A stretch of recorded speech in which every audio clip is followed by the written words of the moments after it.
So today we'll discuss about CLT in brief. Okay. So CLT, central limit theorem. This is a statistical theorem. Just read the statement carefully. Okay. Every word explains a particular meaning. Okay. So this is statistical theorem helps to estimate population parameter from sample statistic. Means अगर हमारे पास कुछ sample data है या sample statistic है तो हम उससे population parameters को निकालेंगे. ठीक है. मीन्स हम सैम्पल डेटा से from the sample data we are estimating the population parameter. Okay, so CLT tells statistical theorem that helps to estimate population parameter from sample statistic. जब हम सैम्पलिंग करते हैं तो ये पॉपुलेशन है, ये सैम्पल है, हमने कोई रिसर्च करी, इसका डेटा निकाला तो कुछ रिजल्ट्स आए, तो अब हम उससे कह रहे हैं कि हम इस रिजल्ट के या इस डेटा से हम पॉपुलेशंस के पैरामीटर्स जो भी इसका डेटा है उसको एस्टिमेट कर सकते हैं या फिर उसको एस्टिमेट करने में हेल्प करता है. ठीक है. और also it tells about the nature of sampling distribution based on the individual sample size. It simply tell about how the sample is distributed. Okay, so now there are three statements. Okay, we'll just go through these once. If a size of individual sample is 30 or more than 30, then the sampling distribution will be normally distributed irrespective of nature of distribution of the individual sample. Okay, let's go through this. So just focus on this sentence. Size of individual sample is 30 or more than 30 means जब एक individual sample का size 30 और 30 से ज़्यादा है, okay, ये हम assume कर रहे हैं, sample size is equal to or greater than 30, then the sampling distribution will be normally distributed. Means जब ऐसा हमारी कंडीशन हो रही है तो सैम्पल क्या है, नॉर्मल डिस्ट्रीब्यूटेड है. नॉर्मल डिस्ट्रीब्यूटेड की हम कंडीशन कैरेक्टरिस्टिक पढ़ेंगे. ठीक है. चाहे वो उसका नेचर ऑफ डिस्ट्रीब्यूशन कुछ भी हो, respective of the nature of distribution of individual sample. Sample size of a individual samples 30 और ग्रेटर देन और इक्वल टू 30 है तो वो नॉर्मल डिस्ट्रीब्यूशन होगा इररिस्पेक्टिव ऑफ इंडिविजुअल सैम्पल. ठीक है. तो ये ग्राफ है नॉर्मल डिस्ट्रीब्यूशन का. ठीक है.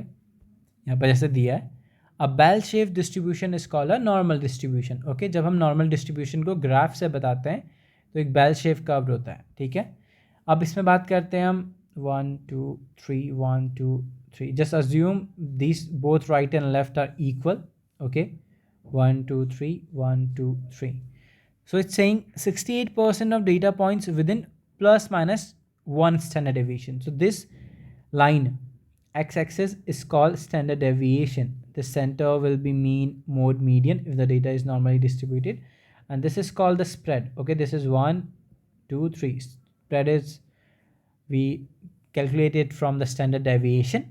Okay, तो जो ये 1 है, okay, it's saying कि जो ये 1 पोर्शन ये कंटेन करता है 68 data point. It's just a mathematical calculation. Okay, and 2 when we say a 2 standard deviation, so it's completing approx 95% of data, and when we come approx to 3 standard deviation, so it completes or it covers up to 99.7% data. It's just a graphical data set. Okay, and it's saying the fourth sentence, deviation from normality is skewness and kurtosis. Skewness, like this is normal data, bell shaped curve, but when it is deviated, the data is deviated, then we say is skewness or kurtosis. Okay, so skewness is like when data is either to the right, okay, this right side has a length, and when the left side has a more length, that is known as skewness. And kurtosis, like assume this is normal range, it can go vertically high, this is positive, and this is negative down. Okay, so this is the deviation. Skewness, so in like vertical formation, sorry, horizontal, either to the right or left, This is shown as vertical, either up or down. Okay, hope you got this. Now some properties of the normal distribution. Normal distribution where mean, median, mode are equal at this, sorry, the your graph. So this center line will be mean, mode, medium, assuming both right and left are equal. Now the shape of distribution is symmetrical. Symmetrical means this thing. Okay, I'll just shift it to the center. Okay, symmetrical means this right and left has the same area, or these both are identical.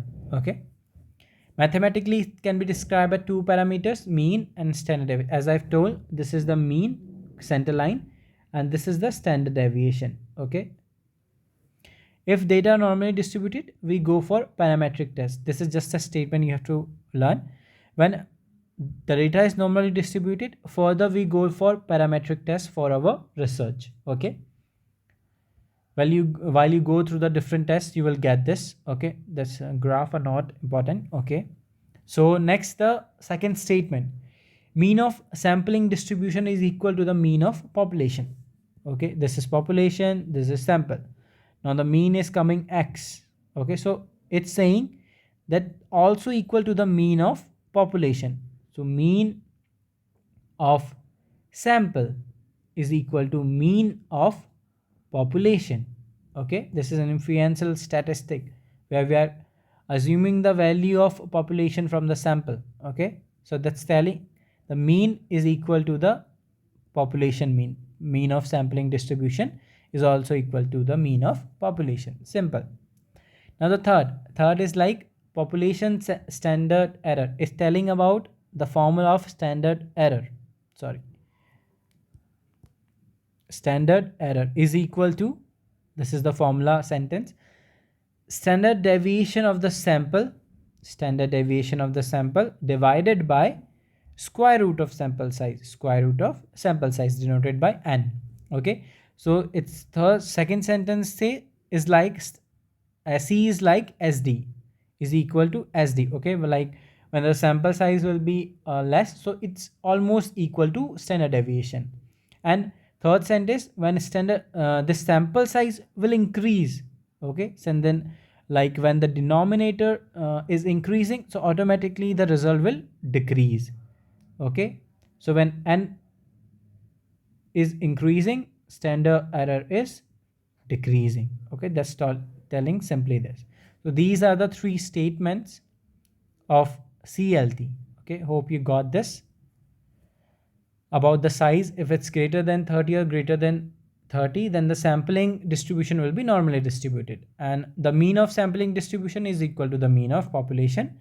Formula, it's given, standard error is equal to standard deviation divided by square root of sample size. Okay, hope you got this simple three theorems. If any doubt, you can just comment, or you can just WhatsApp me from the number from the description. Okay, so thank you.